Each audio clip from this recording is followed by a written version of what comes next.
ఈ రోజున అమరావతి గురించి మాట్లాడేటువంటి హక్కు వైఎస్ఆర్ కాంగ్రెస్ పార్టీకి కానీ జగన్మోహన్ రెడ్డి గారు కానీ ఆయన హాయంలో మంత్రులుగా పనిచేసినటువంటి వాళ్ళు కానీ ఎంపీలుగా పనిచేసిన వాళ్ళు ఎమ్మెల్యేలుగా పనిచేసిన వాళ్ళు అమరావతి క్యాపిటల్ గురించి మాట్లాడే హక్కు లేదు అని చెప్పి సందర్భంగా తెలియజేసుకున్నాం. ఎందుకనంటే మీరు ఈ మధ్యకాలంలో ఒక మావిగన్ అని చెప్పి ఒకటి తీసుకొచ్చారు. మీరు అసలు ఆంధ్రప్రదేశ్లో మీరు పరిపాలన ఉన్నప్పుడు 3 రాజధానులు ఎందుకు పెట్టారు?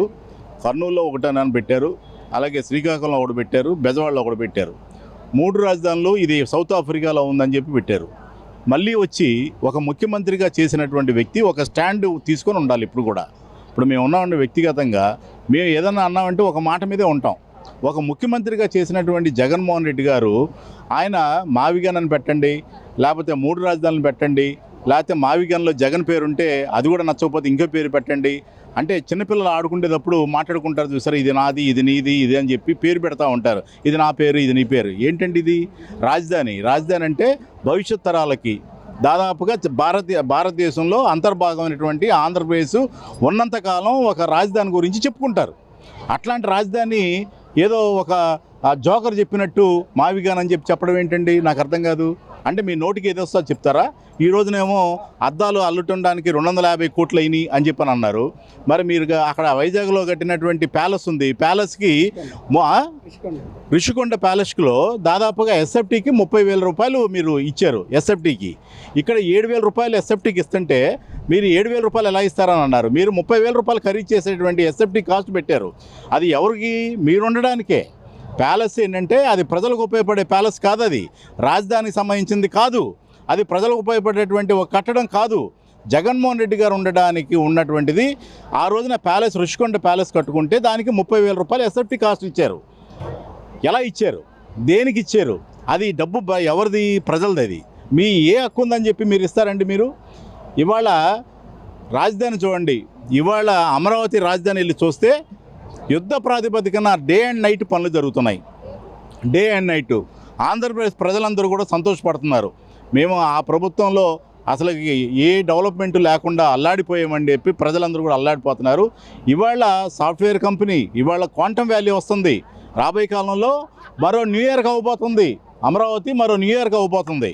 ఇవాళ రాజధాని ఆంధ్రప్రదేశ్లో మీరు రాబోయే కాలంలో చెప్పుకోదగ్గటువంటి ఆంధ్రప్రదేశ్లో కాలరెగరేసి ప్రతి పౌరుడు కూడా కాలరెగరేసి మేము అమరావతికి సంబంధించినటువంటి రాజధాని మాది అని చెప్పి కాలరెగరేసి చెప్పుకునేటువంటి భవిష్యత్ తరాలకి తీర్చిదిద్దుతున్నటువంటి ఏదైనా ఘనత ఉందంటే అది చంద్రబాబు నాయుడుకే దక్కుద్ది. అలాగే బీజేపీ కూటమి వాళ్ళందరూ కూడా కలిసి ఇవాళ రాజధాని నిర్మించడం జరుగుతుంది.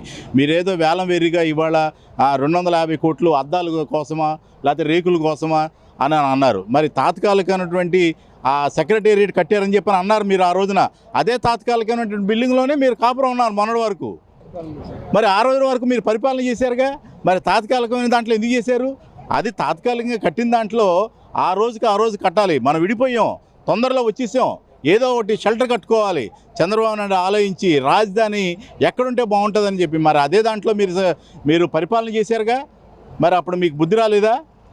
మీరు 5 సంవత్సరాల్లో చేసినటువంటి వైసీపీ ప్రభుత్వం, అలాగే అక్కడ ఉన్నటువంటి ఎమ్మెల్యేలు కానీ ఎంపీలు కానీ మంత్రులు కానీ ఇవాళ మంత్రులు మీరు మాట్లాడే తీరు చూడండి. ఇవాళ ఆంధ్రప్రదేశ్ ప్రజలందరూ కూడా చాలా చక్కగా, ఎంత చక్కగా అసలుకి తెలుగుదేశం కూటమికి సంబంధించిన వాళ్ళందరూ కూడా ఎంత డిగ్నిఫైడ్గా ఉంటున్నారో మీరు అర్థం చేసుకోండి.